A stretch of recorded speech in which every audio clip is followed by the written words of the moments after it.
Nathaniel, I say.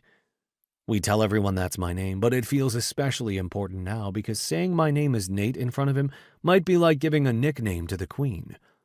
Maxim Orlov, he says. Good to meet you.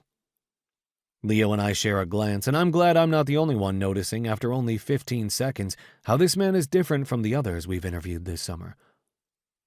Sit. I motion for the chair that Leo just vacated, and Maxim makes it look tiny and special at the same time, like the chair doesn't fit him, but in a much more real sense, it was made for him. Thank you for coming here, I say. He nods to one of his guards who brings forth from nowhere a bottle of wine. That's kind of you, I say. I'll make sure Vanessa gets this. No, Maxim says. It's for you. I think he's joking, but when a quiet minute passes and his face remains earnest, I mutter my thanks and take the expensive vintage and set it next to my notebook. Let's begin. Please.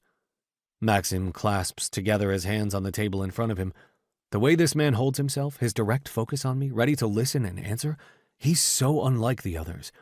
They all looked at this conversation as a formality, one they would easily blow past to get in front of Vanessa, like it was a given. Maxim looks serious.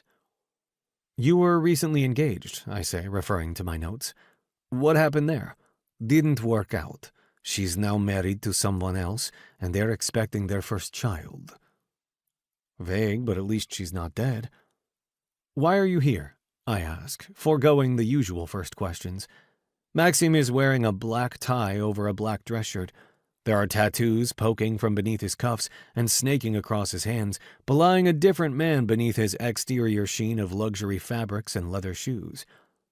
I'll admit I was surprised to hear that Vanessa Morelli was looking for a husband and using such means to do so, Maxim says. But then again, I am unmarried and yet without a successor. If I'd had the idea, maybe I'd be hosting interviews of my own. Maxim looks at the grapevines, and I do not speak, certain he's not done. I need a wife, he says.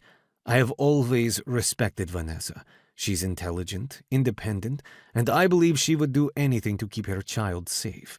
So I am here, because I would be a fool not to be.